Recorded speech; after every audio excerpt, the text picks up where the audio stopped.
Are we being watched by aliens from outer space? Are these the craft they are using to visit us? Did this Scottish forester really have a close encounter in this lonely glade? And what does this classic UFO film show?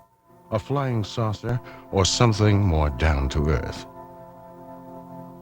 Is there really a monster in Loch Ness? Does this film, shot in 1936 but lost until today, really show the creature? And does this film, shot 41 years later, mean the monster is still living there today? How can it be that this man has seen a sight that shouldn't exist, the fabulous canals of Mars? Can this crater on the dark side of the moon explain a mystery handwritten in this book centuries ago? Does this glass plate hold the secret of the lost planet Vulcan?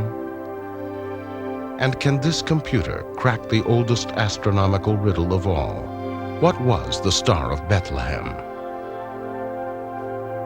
These mysteries, from the files of Arthur C. Clarke, author of 2001 and inventor of the communication satellite, are examined in a special 6-volume cassette series, Arthur C. Clarke's Mysterious World.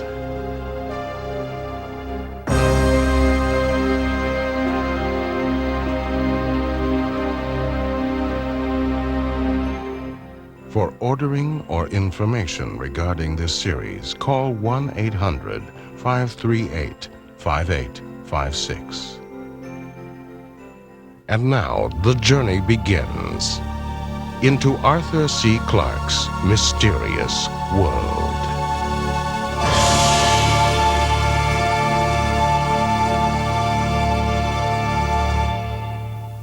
Does an ape man walk the uncharted forests of America's Northwest? What unknown monster of the sea grappled with this US Navy frigate in South American waters? Why did people raise up this enormous circle of stones in Orkney 4,000 years ago? Who drew this giant, the largest figure in the world, on Chile's loneliest mountain? What hands fashioned the skull of doom? Does it bring death? Why do stones move by themselves in California's Death Valley? Mysteries from the files of Arthur C. Clarke, author of 2001 and inventor of the communication satellite. Now in retreat in Sri Lanka, after a lifetime of science, space, and writing, he ponders the riddles of this and other worlds. Mysteries have intrigued and amused me ever since I was a child and read stories of fishes falling from the heavens, of giant sea monsters attacking ships, and luminous shapes moving through the skies. Over the years, I've classified them in order of strangeness as mysteries of the first, second, and third kinds. Even in this small island, there are extraordinary things on every side. 1,500 years ago, the king of Sri Lanka built this fantastic staircase. Why? We can only guess. This was a lost world for 1,000 years. We may never know its purpose. What made a tyrant king create this palace with its pleasure gardens in the sky? For me, it's a starting point in a journey through our mysterious world.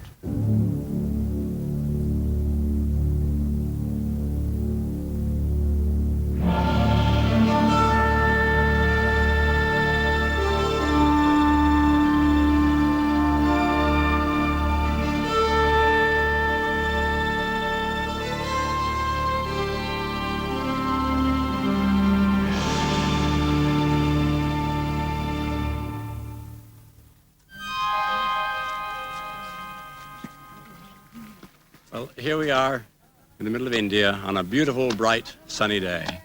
Yet we're waiting for one of the most awe-inspiring phenomenon that the whole natural world can show, a total eclipse of the sun. A splendid example of a mystery of the first kind. In a few minutes, this brightly lit landscape will become perfectly dark. But of course, this still terrifies many people, and indeed, even to a modern civilized man, it's quite an awe-inspiring experience. We know that the sun is 400 times bigger than the moon, but also 400 times further away. So by this very strange coincidence, the moon can almost exactly cover the sun at certain times of its orbit around the Earth, and that gives us a total eclipse. So this is a mystery which has been solved, yet at the same time, there are a good many scientific mysteries about the sun which have not been solved, which is why astronomers, as you see here, travel all around the world so they can observe this wonderful phenomenon, which is of great scientific interest.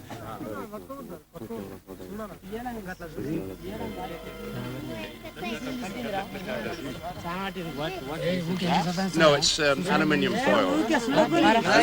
Aluminium foil. Two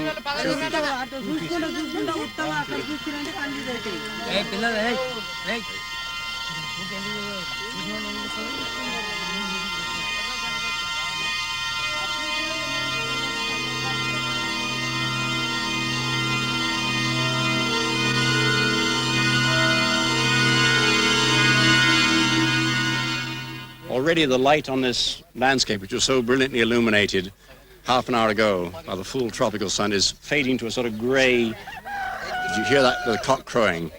Already the animals know that something strange is happening. And in fact, the level of light here at the moment is something like that of Mars on a fairly bright day. And although it's quite cold now, I can feel when the wind blows. I feel as though I'm back in England. Less than a minute to go now. It's like a door closing with a great light behind it, a curved door hanging up there in space. The moon has almost completely covered the sun. The last light is beginning to go.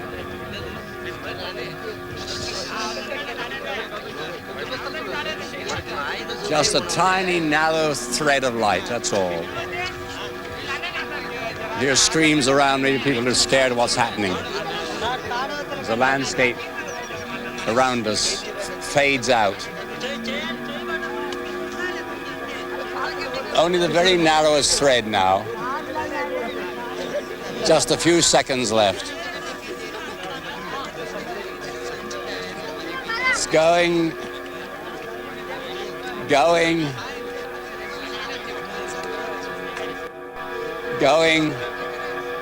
gone. Eye patch is off. There is the corona, the most glorious sight, a great crown of light, the solar corona. There are streamers of light stretching out around it and very bright bursts of flame near the edge itself. It's still quite bright. We can see the landscape around us as though it's probably a bright moonlight night as far as the illumination is concerned, because the light from the corona is so intense. I can't see any other stars except Venus and little Mercury. Of course, the longer one looks, the more detail one sees. You can tell that there are enormous magnetic forces at play there because of the way these streamers follow lines like lines of filing around a magnet. Now you can just see the sun coming. It's all ended. A burst of light, the diamond ring, so-called, just a single spot of light as the sun shines through one of the lunar valleys. It does look like a diamond ring in the sky. And now it's all over. That wonderful eclipse is what I call a mystery of the first kind. It was a mystery to our ancestors, but not to us. We know exactly how it was caused. Yet, tragically, millions of Indians failed to see it because they were terrified and stayed indoors, and so missed the spectacle of a lifetime. We can enjoy an eclipse without fear, yet not without awe. However, this series is mostly about what I call mysteries of the second kind. There we don't have the answers, though we may have many clues. The first example I'm going to give is a literally striking one. It took place on another beach in Scotland a few years ago.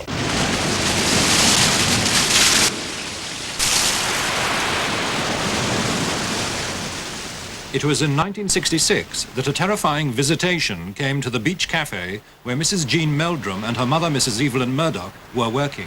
I looked up because I heard this noise getting louder and louder, and there was just like a ball of fire. It was like orange in the middle, and it was luminous white round, and it rolled right along the side of the cafe, the wall in the cafe, and it came to the window, and it came out the window.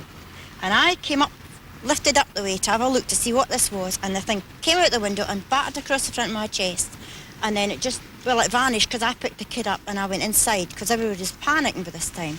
But I was sore for days after it, and there was nothing else to see after it had gone. But it was just like a big ball of fire. All of a sudden, the whole kitchen that I was standing in just lit up luminous white. I couldn't understand it. It was very frightening. And then the screaming went on till the beach was empty. The cafe people had all run out the cafe. They ran out like lightning. And the beach attendant, who had a wooden leg, he usually sat on the table just next to the counter. And you never saw anybody move so quick in all your life. He was gone with the rest. And the following day, I discovered the 2 gas jets in the top of the cooker were cracked right through. And we had to send it to the blacksmith in Creole, the local blacksmith, to be repaired. This man, Professor Roger Jennison, who's in charge of Kent University's radio telescope, collects such tales. Indeed, he's had such an experience himself on board Eastern Airlines Flight 539, coming into Washington one stormy night. Well, all of a sudden, just after one of the more intense crashes of lightning, there appeared from the pilot's compartment a most beautiful blue ball, about the size of a football, near enough the size of a football, a lovely thing, which moved at a slow pace, about this sort of speed, down the aisle of the aircraft, a fast walking pace. I could certainly feel no sensation of heat, although it passed at arm's length from my face. I suppose it must have been a few seconds, I can't remember exactly how long thereafter, that the air hostess came clambering up the aisle. She flopped into my lap, she put her arms around my neck, and she said, "Did you see that St. Elmo's fire?" Well, I tried to console her that it wasn't St. Elmo's fire she'd seen. St. Elmo's fire, by the way, are the beautiful corona you can see over the tops of the masts of ships and things like that. But this indeed was ball lightning. We'd indeed been very, very fortunate to see at very close quarters ball lightning actually travelling down the middle of a screened aircraft. Ball lightning is still a major scientific mystery. In fact, until quite recently, many scientists refused to admit that it even existed. In the case of other mysteries of the second kind, we often have quite good films and photographs, yet we're still arguing about their interpretation. Does this film, shot in 1936, show the Loch Ness Monster? Did it surface once more 41 years later to be captured again by the camera? Is this the footprint of the Yeti, the abominable snowman of the Himalayas? And does this shaky film taken in a forest in Northern California really show Bigfoot, another ape man who has so far eluded all his pursuers? This strange light which flew over southern England near Aylesbury remains unidentified, but was it a spacecraft from another planet? This gruesome corpse was trawled up by fishermen in the South Pacific. Is it what it appears to be, an unknown monster of the sea? When the camera seems to capture an African snake twice as long as any ever recorded, or a missing link killed by explorers in South America, or an unknown species of big cat roaming the plains of Africa, can we believe the evidence the film conveys? Apart from the films and photographic evidence for these mysteries of the second kind, there are perplexed and often frightened eyewitnesses who'd like an answer just as much as I would. Gently. Water bailiff Alex Campbell reports he's seen the Loch Ness Monster 18 times. His closest encounter came one night as he rowed in a boat with a policeman friend, Constable John Fraser. There was this terrific upsurge of water. Terrific. I knew right away what it was. But poor John Fraser didn't, and he was scared stiff. And he said, "What in the name of heaven is that?" Oh, I said, "Don't worry, John, it's okay. It'll be okay." I said, "It's Nessie." Oh, that calmed him down a bit. But this surge kept going on.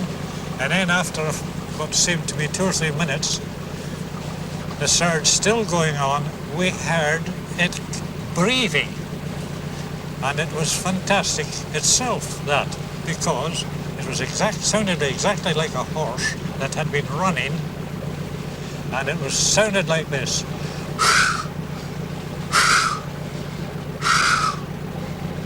Just like that.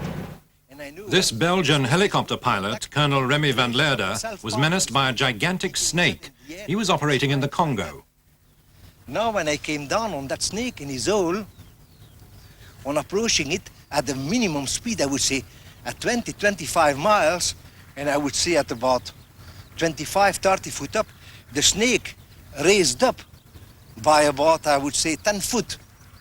And I could very clearly and closely see the head, which was looking, and I could not make a better comparison, as with a very large horse, with big, very, very big jaws, looking triangular. And you're just standing up like that to me, and I feel and I'm convinced if I had been in its range, it would have struck at me, it would have been striking me. The Holmes family believe they came face to face with the legendary Serpent of the Sea. And we were going along, and all of a sudden we heard a disturbance in the water and saw this mound come up out of the water. Well, you've seen these motorway tractor units with very large tyres, 5 feet in diameter, that sort of situation. Well, if you can imagine one of those being released from below the water and then shooting up under its own propulsion, yes. We could see that it had 2 shallow humps. They were 3 or 4 feet long. And then it had a small head. It had a thin neck and a small head, which was dipping in the water and looking around. What it was, we'll never know. Never seen anything like it in our lives. It was like some sort of prehistoric monster that you see. It's a huge size, absolutely huge, incredible. Yes. There's something very strange in the seas. It's definitely there. Without any doubt. It's a huge thing. Well, we've started to investigate some of these mysteries, where a little work or logical deduction might help to solve them. Of course, where the evidence is lacking, they may remain mysteries of the second kind forever.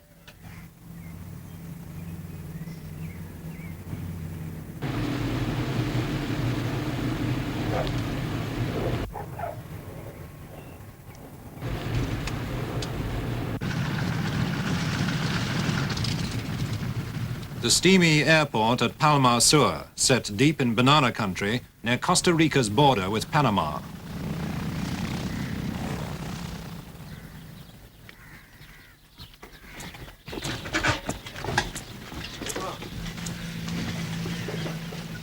Dr. Luis Gomez is director of Costa Rica's National Museum. Bien, gracias. He's flown in to hunt for any clue which might explain one of the world's most intractable mysteries, the giant stone balls of Costa Rica. Huge and uncannily perfect spheres, handmade and of unknown origin. They're even beside the airport runway. But Gomez's goal lies in the heart of the banana plantations, where an archaeologist has reported a new find.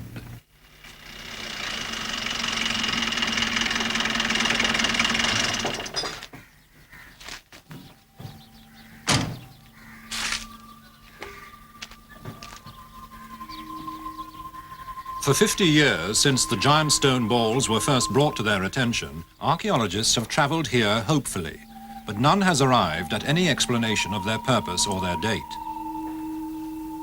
In charge of this dig is Mike Snarskis.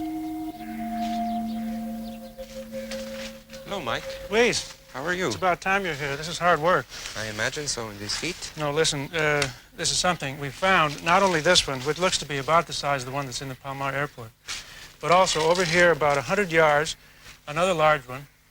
Right here behind you is still another. I think it's been broken, but looks large as well. We probably have the arrangement that we read about years ago of balls in lines. There's absolutely nothing to tell who made the spheres or when or why. Bewildered archaeologists can merely clutch at straws. The fact that they are in lines brings into my mind the possibility that they represent actual maps of constellations, for instance. That's my favorite theory, but I don't know what... Mike? Mike, what do you think these stone balls were made for?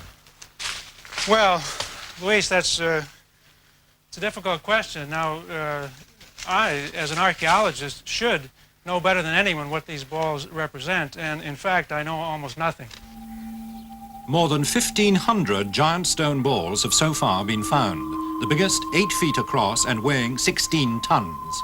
The granite they are made from has been brought from mountains many miles away. They are mathematically precise and must have taken years to grind down with nothing more than stone tools and abrasives. Today they are the Costa Rican equivalent of the garden gnome. Dozens have been carried off to the capital, San Jose, to adorn important buildings. Others have been smashed by treasure hunters inspired by talk of hidden gold. But many still lie half buried in the jungle and banana groves, where an unknown people placed them in a forgotten era. In half a century of painstaking work, not one real clue has emerged to explain the giant stone balls of Costa Rica. As you can see, we know nothing about the stone spheres. They remain and will remain for many years to come a very true mystery.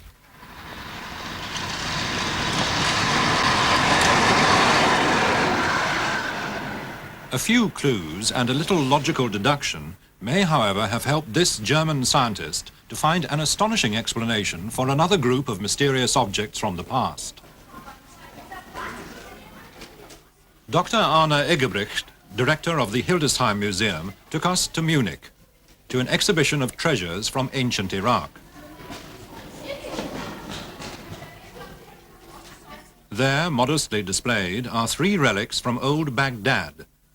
Dr. Eggebrecht believes they prove that ancient people developed technology 2,000 years ahead of its time. These 3 curious objects were found in 1936 during excavations in Baghdad, in Iraq, and they were found all together, one in the other. Now, here you have first of all a ceramic pot, and in this pot was put this copper cylinder, and in this copper cylinder again this iron rod was found. On top and on the bottom of this copper cylinder there was found bitumen. And if you take all these things together, this can only mean for a scientist that you have here an electric cell or a battery. The remarkable thing is that these objects are 2,200 years old. That means 2,000 years before electricity was invented in Europe, in Italy. In this experiment, part of an Iron Age fort is recreated in northern Scotland. Under test is an extraordinary claim that the ancient fort builders managed to produce almost incredible temperatures of more than 1,000 degrees centigrade and so melt stones and turn them to impregnable glass. With American Richard Brinkerhoff, we walked on the very lintels of a great stone circle to investigate his theory that Stonehenge was an observatory. And the rude man of CERN may, after many centuries, yield up his true identity. Well, I think he's a Celtic god, really. A sex symbol. We did have one girl that was been married for about 7 years and hadn't managed to have a child, so we told her to go and sit on the giant. Apparently, you're supposed to sit up there with your knickers off. I don't know whether she did that or not. But the next spring, she was pregnant. I look at him every day. I think he is a sex symbol because he does wonders for me. The secret of who he is may lie in the soil, beneath the turf from which the giant is cut.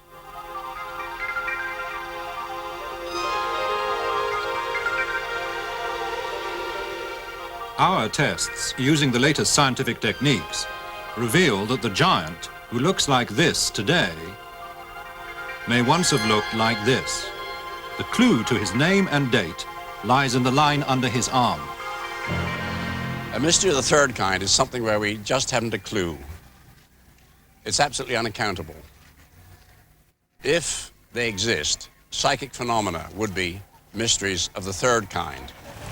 However, some events are so strange that they seem like mysteries of the third kind with no rational answers. But perhaps we can provide some clues. What would you think if this sort of thing happened to you. I was coming up this road, I was coming north, was just about a block away, when all of a sudden a fish fell right to my right hand, the left-hand side of the car. I saw the fish fall out of the sky, and I kept driving. I was very amazed, and when I got here, at this location here, the yard was just absolutely covered with fish.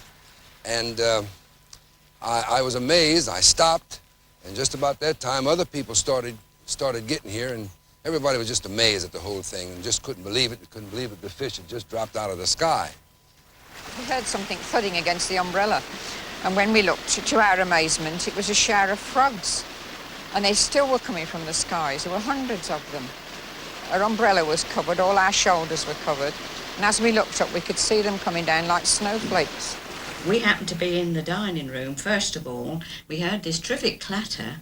It was an awful noise, wasn't it? Yes.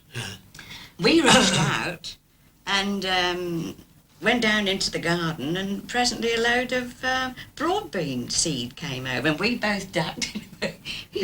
Ducked down because they're fairly big, broad bean seed. And then you got a little bit annoyed about it, didn't you?